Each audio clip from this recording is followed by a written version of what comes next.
Il était une fois une maman Dieu avec son petit Dieu. Dis maman, est-ce que tu me donnes la permission de faire un monde? Tu as fini tes devoirs? Oui maman. C'est bon, alors tu peux. Le petit Dieu prit une ardoise, des craies de couleur et il se mit à faire le monde. Que le soleil soit le monsieur et la lune la dame.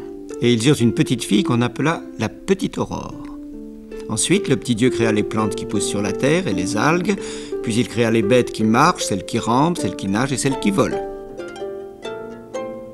Ensuite, il créa l'homme, qui est le plus intelligent des animaux de la terre. Et quand il eut fait tout cela, la terre était remplie. Mais mon ciel est tout vide. Qui veut habiter le ciel? Tout le monde entendit, à l'exception du petit cochon qui était occupé à manger des glands de chêne, car le petit cochon est si gourmand que quand il mange, il n'entend rien. Et tous ceux qui voulaient habiter le ciel vinrent à l'appel du petit Dieu. Il y avait le bélier, le taureau et le lion, il y avait le scorpion et le crabe, qu'on appelle le cancer, il y avait la chèvre, qu'on appelle capricorne, il y avait les poissons, il y avait les 2 centaures, et il y avait les 2 ours et une jeune fille qu'on appelle la Vierge. Moi, je veux habiter le ciel. Alors le petit Dieu les prit les uns après les autres et les cloua sur la voûte céleste à l'aide de ces gros clous d'argent qu'on appelle les étoiles. Ah, c'est très joli tout ça, mais moi quand je vais me lever, je vais les griller vifs. C'est vrai, j'y avais pas pensé. Eh bien dans ce cas c'est simple. Chaque matin, la petite Aurore se lèvera avant son père et déclouera les habitants du ciel. Et chaque soir, quand il sera couché, elle les remettra en place. Ainsi fut fait. C'est pourquoi chaque matin les étoiles disparaissent pour ne revenir qu'à la nuit tombée. Eh ben et moi alors? Pourquoi est-ce que j'habite pas le ciel, moi aussi? Bon, pourquoi tu me l'as pas demandé? Qu'est-ce que tu faisais quand j'ai appelé des volontaires? Je crois que je mangeais des glands de chêne. Eh ben tant pis pour toi. Pitié, monsieur le petit Dieu, trouvez-moi une petite place. Dites aux autres de se serrer. Y a plus de place, tu le vois bien. Je veux aller au ciel, je veux aller au ciel. C'est bien qu'on ne m'aime pas. Tout le monde m'en veut. Mais je vais me venger. Ma pauvre petite Aurore. C'est dur, hein, de se lever avant le jour pour arracher les clous. Moi, ça me révolte. C'est plutôt amusant ce travail, tu sais. Si tu voulais, je monterais avec toi. Je t'aiderais dans ton travail. Ma foi, s'il n'y a que ça pour te faire plaisir. Oh, c'est merveilleux. Je vais 2 fois plus vite que d'habitude. Merci, petit cochon. De rien, de rien. Petit cochon, qu'est-ce que tu fais? De l'aube jusqu'à midi, elle parcourut l'Asie, mais nul n'y avait vu le petit cochon. De midi à 4 heures, elle parcourut l'Afrique, et après 4 heures, elle parcourut l'Europe. Cependant, le petit cochon, se sachant poursuivi, s'était réfugié en France, à Paris, au 69 de la rue Broca. C'était une épicerie buvette qui appartenait à Papa Saïd. Ses 2 dernières filles, Malika et Rachida, gardaient la boutique. Sauvez-moi, je vous en prie. La petite Aurore me court après. Elle veut me tuer pour me manger. Impossible. Ici, on le cachait dans la cave. Alors si on me demande, vous m'avez pas vu, hein? C'est compris. D'accord. La petite Aurore vous racontera sans doute une histoire à dormir debout au sujet d'une étoile que j'aurais mangée. C'est complètement absurde.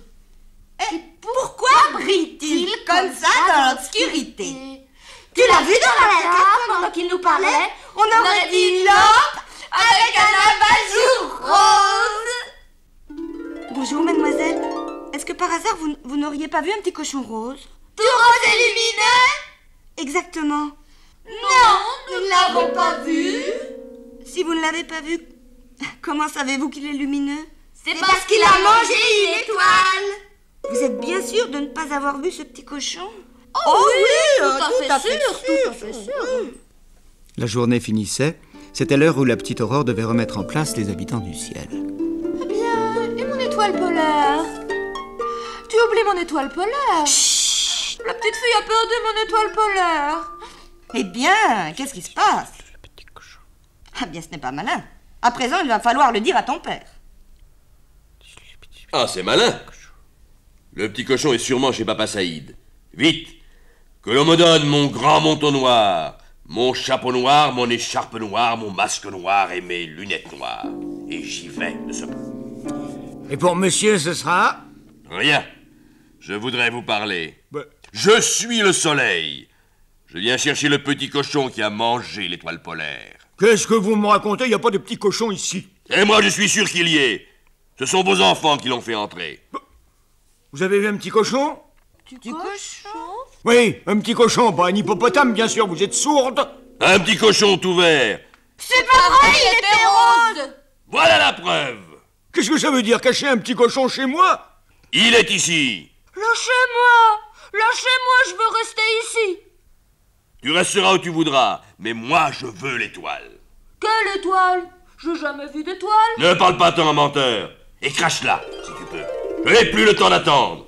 Employons les grands moyens. Monsieur Saïd, avez-vous un couteau? Pour ta punition, puisque tu aimes tant les choses qui brillent, tu seras changé en tirelire. Tu garderas cette fente dans ton dos. Monsieur Saïd y glissera les pourboires, et tu ne seras délivré que quand tu seras plein de sous. Papa Saïd n'oublie jamais de glisser ses pourboires dans la fente. Mais comme les enfants viennent y puiser, je ne dis pas tous les jours, mais plusieurs fois par jour, il est à craindre que le petit cochon ne soit jamais rempli.